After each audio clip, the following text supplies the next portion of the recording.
কি হলো, জবাব দিচ্ছ না কেন? সায়ন আবারও প্রশ্ন করে। নানুর সাথে পাশের বাড়ি গিয়েছে, কার নাকি বিয়ে, সেই খবর নিতে। ভাবনা থেকে বেরিয়ে উত্তর দেয় রায়দা। নানু? সেটা কে? সায়ন প্রশ্ন করে। যার বাসায় দাঁড়িয়ে আছেন তার স্ত্রী। বিরক্ত মুখে জবাব দেয় রায়দা। ও, তোমার বোনের নাম কি? কখন আসবে ও? মারিয়া। বিকালে গিয়েছে, নানুর সাথে ফিরবে। পেয়েছেন আপনার উত্তর, এখন বেরোন এখান থেকে। আঙুল দিয়ে দরজার দিকে ইশারা করে বলে রায়দা। তোমার মধ্যে দেখছি একদম ভদ্রতার ছিটে ফোটা নেই, দেখে তো মনে হয় পড়ুয়া মেয়ে তুমি, অথচ মেহমানের সাথে কেমন করে আচরণ করতে হয় শিখোনি এখনো। বিয়ে দিলে তো এতদিনে ফুটবল টিমের মা হয়ে যেতে। ভদ্র মেহমানের সাথে ভদ্র আচরণ করি, আর অভদ্র গায়ে পড়া বিনা দাওয়াতে আসা মেহমানের সাথে অভদ্র আচরণ করি।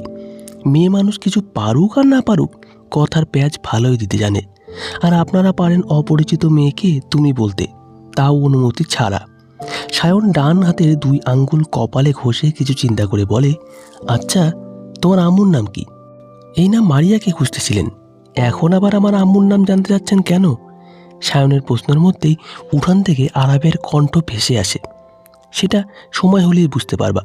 কথাটা বলে সায়ন রায়দার দিকে সন্দিহান দৃষ্টি নিক্ষেপ করে ঘর থেকে বের হয়ে যায়। সায়ন যেতেই রায়দা দরজা বন্ধ করে বুক ভরে নিঃশ্বাস নিয়ে রাকিবের দিকে এগিয়ে যায়। তোদের চক্করে আজকে তো ভালোভাবেই ফেসে যেতাম। মেঘো, কি দোষ আপা? এই লোক এত প্রশ্ন কইরা মাথা খাইব জানতো কেডা? রাকিব জবাব দেয়। ওই বাড়িতে আবার উল্টাপাল্টা কিছু বলে দিসনি তো? রায়দা প্রশ্ন করে। একদম না আপা, আরেকজন ভাইয়া ছিল, উনার লগে উনি তো মোরে 500 টাকা লোভও দেখাইছে। মই তো মুখে তালা মাইরা থুইছিলাম, একটা কথাও মুখ থেকে বাইর হতে দেই নাই। এই রাকিব রে কিনা এত সস্তা! হাত বাড়িয়ে অঙ্গভঙ্গি করে কথাগুলো বলে রাকিব। 500 না 1000 টাকার নোট দেখাইলে রাকিব রে কিনতে পারত, মনি ফোরন কেটে বলে। মনির কথা শুনে হেসে দেয় রায়দা। মাত্র যে এলো ছেলেটা, কে রে? রাকিবকে প্রশ্ন করে রায়দা। চেয়ারম্যানের নাতি। রায়দা ভাবতে থাকে, এরপর আবার প্রশ্ন করে, বর্তমানে চেয়ারম্যান না মহিউদ্দিন চাচা? ওনার এত বড় নাতি? আমি তো শুনেছিলাম তার ছেলেমেয়েরা অবিবাহিত। রাকিব উত্তর দিতে নিলেই উঠোনে কারো শব্দ পাওয়া যায়। রাকিব দরজা খুলতে নিলে রায়দা তাকে আটকে অপেক্ষা করতে বলে। কিছুক্ষণ বাদে শব্দটা বন্ধ হয়। অন্ধকারে ভেসে আসে ঝিঝি পোকার ডাক। রায়দা বিছানায় বসে ফোনটা হাতে নিয়ে নোটপ্যাডে কিছু লিখতে থাকে। রাত 11টার দিকে আলেয়া বেগম নাতনিকে নিয়ে বাসায় ফিরেন। গল্প করতে করতে কখন যে এত বেজে গেছে টের পাননি। মারিয়া নাচতে নাচতে উঠানের দিকে যাচ্ছিল। উঠানে গিয়ে একটা চিৎকার দেয়, ও মা গো, ও খালা গো, বাঁচাও মোরে, মোর হাড্ডি কুড্ডি ভাঙা গেল রে। এমন মই কুতকুত খেলুন কেমনে এই ভাঙা হাড্ডি লইয়া? কান্নার ঢং করে বিলাপ করতে থাকে মারিয়া। মারিয়া চিৎকার শুনে রায়দা ঘরের দরজা খুলে টর্চ নিয়ে বের হয়। বের হয়ে দেখে মারিয়া উঠানে চিৎপটাং হয়ে পড়ে আছে। আলেয়া বেগম মারিয়ার পিছন পিছন আসছিল। হুট করে নাতনির চিৎকার শুনে দৌড়ে এসে সেও পড়ে যায়। রায়দা সদর দরজার সিঁড়িতে দাঁড়িয়ে হাসতে থাকে। বেশ হয়েছে, আরও কর বদমাইশি, হাসতে হাসতে বলে রায়দা। দেখলা নানি, আপা তোমারেও ভাঙাইল। মারিয়া আলেয়া বেগমকে খোঁচা মেরে বলে, চুপ থাক বদমাইশ, ছেমড়ি তো চিকুন হই না, দৌড় দিয়া আইয়া এখন মুই পড়লাম। ও মা গো, মোর মাজাটা শেষ এককারে। আলেয়া বেগম কোমরে হাত দিয়ে বলে। নানির এই অবস্থা দেখে হাসি থামিয়ে দেয় রায়দা। তুই চিৎকার না দিলে নানুর এই অবস্থা হতো না। তোর ঠ্যাং যদি না ভাঙে আমি ভেঙে দেব। রায়দা মারিয়ার দিকে টর্চ তাক করে বলে। ব্যথা পাইলাম মুই, এখন দোষও আমার। হায় খোদা, দেও এই অবলা শিশুটার সবাই খালি বকে। মারিয়া কথাগুলো 2 হাত তুলে বলে। উঠান না শুকনো ছিল, তাহলে এখন ভেজা কেন? রায়দা চিন্তিত হয়ে বলে। এইটার জবাব তো নাই মোর কাছে বইন, এখন মোরে তুলে এখান থেকে মাজারা যন্ত্রণা করতেছে মেলা। রায়দা বাম হাতে টর্চ নিয়ে ডান হাত দিয়ে আলেয়া বেগমকে তুলে পুকুর পাড়ে নিয়ে যায়। মারিয়াও তাদের সাথে আসে হাত পা ধুতে। নানু, একটা টিউবওয়েল লাগালে তোমার কত কষ্ট কমে যায়, অথচ তুমি কথা শুনো না আমার। আলেয়া বেগমের হাতে পায়ে মগ দিয়ে পানি ঢালতে ঢালতে বলে রায়দা। তোর নানা মারা গেছে, পরে সব উলট পালট হইয়া গেছে বইন। পোলারি তো আগেই সব ভাগাভাগি কইরে নিছে, এখন অপেক্ষা করে কখন মুই চোখ বুঝুম আর এই ভিটায় কবজা করবে। হাত পা ধুতে ধুতে উত্তর দেয় আলেয়া বেগম। আমি দেখি যতদিন আসছি টিউবওয়েলের একটা ব্যবস্থা করতে পারি কিনা। রায়দা বলে। নানি, খালা কবে আইব? মারিয়া জিজ্ঞেস করে। কালকে আসবে, কল দিয়েছিল। রায়দা উত্তর দেয়। কালকে কিন্তু হাট খোলা বইব, তুমি কথা দিছো নিয়ে যাবা মোড়ে। রায়দা 2 পা এগিয়ে এসে মারিয়ার কান ধরে বলে, স্কুল কয়দিন ফাঁকি দিছি সেই খবর আছে? কালকে স্কুলে যাবি, তারপর বিকেলে বাজারে নিব, এর আগে না। কান ছাড়ো, কথা দিলাম জামু স্কুলে। তুমি আইসো সেই খুশিতে একটু বন্ধ দিলাম, মোর লগে এমন করো কেন আপা? কান ডলতে ডলতে উত্তর দেয় মারিয়া। বহিন, মোরে ধর তো, নইলে পইরে যামো ঘর চাইতে যাইতে। মাজারা মনে হয় ভাইয়াই গেল রে। কথাটা বলে আলিয়া বেগম রায়দার দিকে হাত বাড়ায়। টর্চ মারিয়ার হাতে দিয়ে নানিকে ধরে ঘরে নিয়ে যায় রায়দা।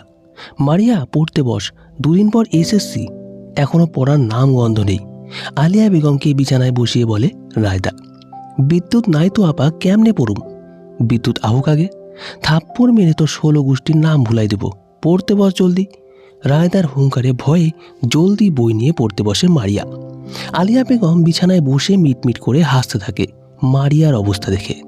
রায়দা তরকারিগুলো বের করে সিলিন্ডারের চুলায় গরম করতে থাকে। আপা, খিদা লাগছে অনেক, খাইয়া পড়তে বসি। মারিয়া কাঁদো কাঁদো মুখ করে বলে, গতকালকে সেই পড়া দিছিলাম, সেগুলো মুখস্থ দিবি, তারপর খাবার পাবি, এর আগে না। মারিয়াকে রায়দা খুন্তি দেখিয়ে বলে। মন খারাপ করে মারিয়া পড়তে থাকে। ভাত তরকারি গরম করে রায়দা বাড়তে থাকে প্লেটে। মারিয়াকেও ডেকে খেতে বসায়। খাওয়া শেষ হলে আলিয়া বেগম শুয়ে পড়ে আর টেবিলে গিয়ে মারিয়া পড়তে বসে। ব্যাগ থেকে ল্যাপটপ ক্যামেরা বের করে রায়দা নিজের কাজে লেগে যায়। তোর হয়েছে কি আমায় বলতো? রাকিব ছেলেটাকে আমি দিয়ে আসতে যেতে চাইলাম, তুই তখন কিছু বললি না। যখনই ও বলল মাস্টার বাড়ি যাবে, তখন তুই বেঁকে বসলি। তোর নাকি হাঁটতে ইচ্ছে হচ্ছে, আমার সাথে যাবি। এরপর মাঝ রাস্তায় বললি ফোন ভুলে গেছিস, আমায় ফেরত পাঠিয়ে দিলি ফোন আনতে। ফোন নিয়ে গিয়ে দেখি তুইও নাই, রাকিবও নাই। আশেপাশের মানুষদের জিজ্ঞাসা করে মাস্টার বাড়ি গেলাম, কিন্তু তুই আমায় ধরে আমার ফেরত নিয়ে আসলি। পুরো ঘটনাটা একটু বিস্তারিত বুঝিয়ে বলবি প্লিজ? আরাব সন্ধিয়ান হয়ে কথাগুলো বলছিল সায়নকে। আজব, এখানে ঘটনা কই পাইলি তুই? তোর কথার মধ্যেই উত্তর আছে, খুঁজে দেখ। ফোন ভুলে গেছি, সেটা তুই নিয়ে আসতে লেট করছিল, তাই ওরে আমি দিয়ে আসছি এখানে, সিম্পল। শুধু শুধু জলঘোলা করছিস। সায়ন কথাটা বলে রুম থেকে বের হয়ে যায়।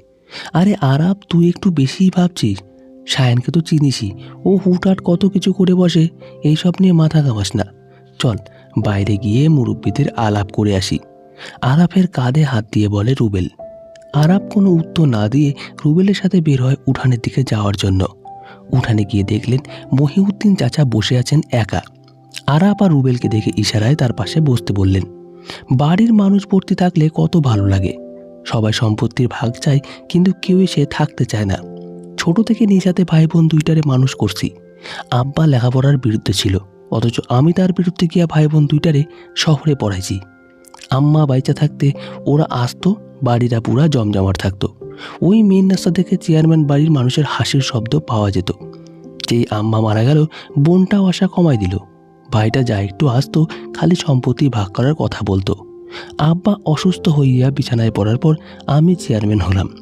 তখন ছোট ভাই আমারে লোভী বইলা অপবাদ দিল, সম্পত্তি লোভে নাকি আমি চেয়ারে বসছি।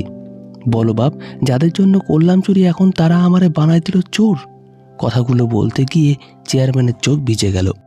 সায়নের মা এখন আর আসে না? রুবেল প্রশ্ন করে।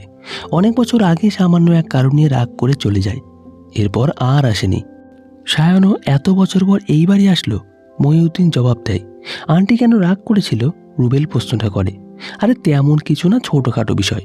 কথাটা বলে জোরপূর্বক হাসার চেষ্টা করে মহিউদ্দিন। বাড়িতে কে কে আছে এখন? আসলে সবার সাথে পরিচিত হতে পারেনি। আরাফ সংকোচ নিয়েই প্রশ্নটা করে। চেয়ারম্যান হেসে উত্তর দেয়, পোলা মাইয়া আমার 3টা। বড় পোলাটা পটুয়াখালীর এক হোস্টেলে থেকে কলেজে পড়ে, মেজো মেয়েটা ক্লাস 10-এ পড়ে, আর ছোট মেয়েটা মাত্র 7-এ পড়ে। তোমাদের মামি, আব্বা, আমি আর 2 মাইয়া সারা বাড়িতে থাকতাম। বাড়ি ফাঁকা থাকে, সেই জন্যই তোমার মামির ছোট ভাই বোন 2টারে নিয়ে আসছি। তোমার মামির ভাইটা আমার সাথেই থাকে, সব দেখাশোনা করে। তার বোনটা মহিলা মাদ্রাসায় পড়ে। এ শুনতাছেন? পোলাপানগুলারে খাওয়ান লাগবো না? গল্প করলে কি পেট ভরবো নাকি? পোলাপানগুলারে নিয়ে ভিতরে আহেন, খাওয়ান বাড়তেছি। মহিউদ্দিনের স্ত্রী এসে কথাগুলো বলে আবার বাড়ির ভিতরে চলে যায়। চলো ভিতরে বাকি কথা পরে বলবো, আগে খাওয়া দাওয়া শেষ করি। গিন্নি খাবারের সময় দেরি করা একদম পছন্দ করে না। সায়ন কোথায়? অনেকক্ষণ ওরে দেখতেছি না যে। মামা, আপনি ভিতরে যান, আমরা ওরে ডেকে আনতেছি। আরাপ কথাটা বলে। আচ্ছা জলদি আসো। কথাটা বলে মহিউদ্দিন উঠে ঘরের দিকে যায়। লোকটা গ্রামে থাকে, বুঝাই যায় না, একদম স্পষ্ট শুদ্ধ উচ্চারণ করে। রুবেল আরাবকে বলে, ঠিক বলেছিস, তবে চেয়ারম্যান বাড়ির সদস্যরা সায়নকে দেখে একটু অন্যরকম ব্যবহার করছে। আরাব বলে, হয়তো অনেক বছর পর পেয়েছে সেই জন্য। হতেও পারে, আবার অন্য ঘটনাও থাকতে পারে। চলো সায়নকে ডেকে আনি। কিন্তু ও কোথায় আছে? কোথাও বসে নিশ্চয়ই সিগারেটের ধোঁয়া উড়াচ্ছে। আরাব আর রুবেল হাঁটতে হাঁটতে বাড়ির পেছনের দিকে একটা ছোট্ট পুকুরের সামনে আসে। পুকুরের ঘাটে একটা মানুষের অবয়ব দেখে দুজনই সেখানে যায়। কাছে গিয়ে দেখে সায়নই সিগারেটের ধোঁয়া উড়াচ্ছে। বলছিলাম না বেটা সিগারেট খাচ্ছে কোথাও বসে? দেখ, আমার কথাই সত্য, হাসতে হাসতে বলে রুবেল। তোরা এখানে কি দরকারে? সিগারেট খাবি? সায়ন পুকুরের পানির দিকে তাকিয়ে প্রশ্ন করে। দে ভাই, একটা টান দেই। রুবেল সায়নের দিকে হাত বাড়িয়ে বলে, খবরদার রুবেল, মায়ের খাবি এখন সিগারেটে টান দিলে। খেতে ডাকতেছে আমাদের, চল জলদি। সায়ন, আয় জলদি, মামি খাবার বেড়ে বসে আছে। আর ব্যস্ত গলায় বলে, তোরা যা, আমার খিদে নেই। কথাটা বলে সায়ন সিগারেটে টান দেয়। দেখ, তেরামি করিস না, চল। সায়নকে টেনে আরাব বসা থেকে তোলে। আচ্ছা যা, আমি ফ্রেশ হয়ে আসছি, না হলে সিগারেটের গন্ধ আসবে। আচ্ছা জলদি আয়। কথাটা বলে আরাব রুবেলকে নিয়ে বাড়ির ভিতরে চলে যায়। তুমি কি আমায় আর দেখা দিবে না? কত বছর হয়ে গেল, আজও তোমায় খুঁজি। এখানে আসার পর মনে হচ্ছে একবার যদি তোমার দেখা পেতাম তাহলে এবার আর হারাতে দিতাম না। দরকার হলে জোর করে বেঁধে নিজের কাছে রেখে দেব। পুকুরের পানির দিকে তাকিয়ে বলে সায়ন। ফোনটা বের করে গ্যালারিতে গিয়ে একটা ছবি বের করে। ছবিটা অস্পষ্ট হলেও সায়নের কাছে ছবিটা অনেক মূল্যবান। ছবিটাতে একটা চুমু খেয়ে ফোনটা পকেটে রেখে চোখ বন্ধ করে ফেলে। কাঠের বিশাল ডাইনিং টেবিল ভর্তি করে একের পর এক খাবারের পদ এনে রাখছেন মনিরা বেগম। ননদের ছেলে এত বছর পর এসেছে, সেই খুশিতে অনেক রান্না বান্না করেছেন। সায়ন এসে দেখল মামা আরাব আর রুবেলের সাথে হেসে হেসে কিছু বলছেন। শ্রেয়া ফোন টিপছে আর যামিনী সায়নের মামাতো বোনের সাথে কথা বলছে। মহিউদ্দিনের শালা এখনো বাড়ি ফেরেনি আর তার শালি মনিরা বেগমকে সাহায্য করছে রান্নাঘরে। মামা নানা কোথায়? সায়ন প্রশ্ন করে মহিউদ্দিনকে। আব্বাই আরও আগে খাইয়া শুইয়া পড়ছে। অসুস্থ মানুষ রাত জায়গা লাভ কি, তাই জলদি খাওয়াইয়া উনানে ঘুমাইতে পাঠাইছি। মহিউদ্দিনের স্ত্রী মনিরা বেগম জবাব দেয়। সায়নের বোধ হয় বিষয়টা পছন্দ হলো না, তারপরও চুপ করে রইল।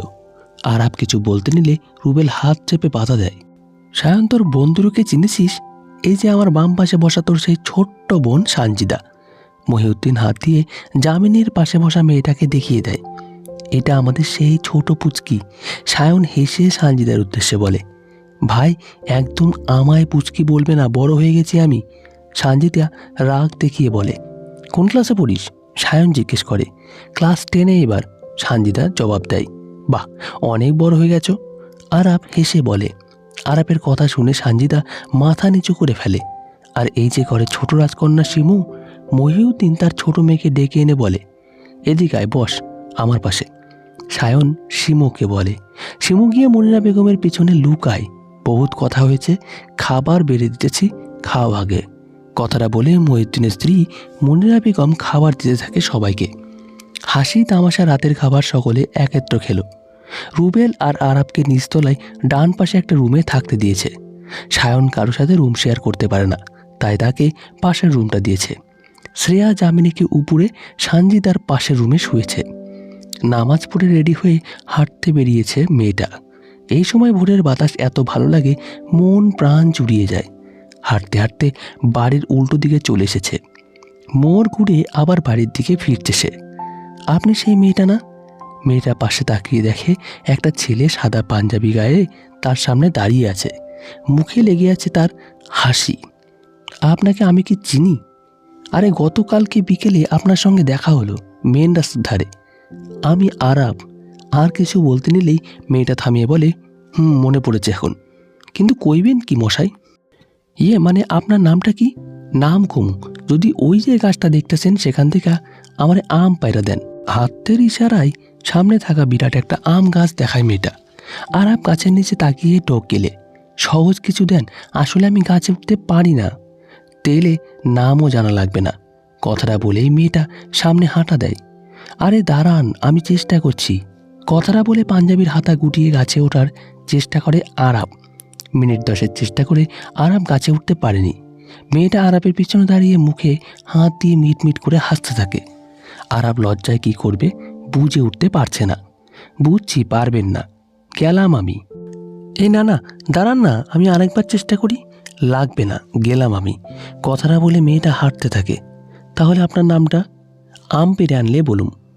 আরাব অসহায়ের মতো গাছের নিচে দাঁড়িয়ে রইল। সকালে মসজিদে মহিউদ্দিনের শালা রফিকের সঙ্গে নামাজ পড়তে গিয়েছিল। ফেরার পথে রফিক বাজারে চলে গেলে আরাব একাই চেয়ারম্যান বাড়ির দিকে রওনা হয়। দূর থেকে কামিজ পরা মেয়েটাকে দেখে চেনা চেনা লাগে, তাই মেয়েটার কাছে আসে। আর এসেই দেখে এইটা সেই গতকালকে বিকালে দেখা মেয়েটা। রায়দা উঠানে বসে হাঁসগুলোকে খাবার দিচ্ছিল। তখন বাড়ির সামনে রাস্তায় চোখ গেলে দেখে সায়ন তাদের বাড়ির দিকে আসছে। রায়দা হাঁসের খাবারগুলো ওখানেই ফেলে রুমে দৌড়ে দেয়। সায়ন উঠানে কাউকে দেখতে না পেয়ে উঠানে পায়চারি করতে থাকে। দরজায় বাড়ি দিবে নাকি সেটা নিয়ে দ্বিধায় আছে সে। পাশে তাকিয়ে দেখে হাঁসগুলো খাবারের বাটি রেখে গামলা থেকে খাবলা খাবলি করে খাবার খাচ্ছে। একটা পিড়ি খাবারের গামলার সামনে দেখে মনে হচ্ছে কেউ এখানে বসেছিল। কাউকে খুঁজতেছ? আলেয়া বেগম শাকের ঝুড়ি নিচে রেখে প্রশ্ন করে। সায়ন ইতস্তত করে বলে, আসলে আমি মাস্টার নানাকে দেখতে এসেছি। আলেয়া বেগম মুখ কালো করে বলে, সে তো মারা গেছে আজ 5 বছর হলো। সায়ন বিস্ময় নিয়ে তাকিয়ে রইল। তা তোমারে তো চিনলাম না, কে তুমি? আমি সায়ন, মহিউদ্দিন চেয়ারম্যানের ভাগ্না। আলিয়া বেগম মনে করার চেষ্টা করে সায়নের পরিচয়। রিনার ছেলে আমি। সায়নের কথা শুনে আলিয়া বেগম সায়নের পা থেকে মাথা পর্যন্ত দেখে বলে, তোমারে তো চেনাই যায় না, এত বড় হইয়া গেছো। বসো এই যে চেয়ারে। রায়দা দরজা লাগিয়ে দরজার কান পেতে শোনার চেষ্টা করছে, কিন্তু সে তার নানির কিছু কথা শুনতে পাচ্ছে না। তবে সায়নের কোনো কথা শুনতে পাচ্ছে না। হাঁসের খাবারের গুঁড়া হাতে লেগে আছে। সে হাত ধোয়ার সময় পায়নি। গন্ধে বাম হাত দিয়ে নাক চেপে ধরে আছে। এই সায়ন আপদ না গেলে সে বের হবে না। ছেলেটাকে তার মোটেও সুবিধার মনে হয় না। না নানু, বসবো না, যাচ্ছিলাম এদিক দিয়ে, তাই ভাবলাম আপনাদের খবর নিয়ে যাই। বাড়িতে আপনি একা থাকেন? সায়ন প্রশ্ন করে। ছোট পোলার বউ থাকে আয়শা। গতকালকে বাপের বাড়ি গেছে, ওর বাপে নাকি অসুস্থ, সেই জন্য।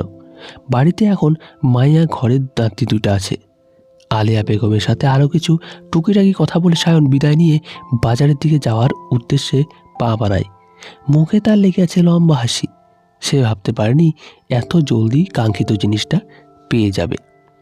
তো বন্ধুরা, আজকের পর্বটি এই পর্যন্তই। দেখা হচ্ছে পরবর্তী পর্ব নিয়ে। ততক্ষণের জন্য ধন্যবাদ। ভালো থাকবেন, সুস্থ থাকবেন।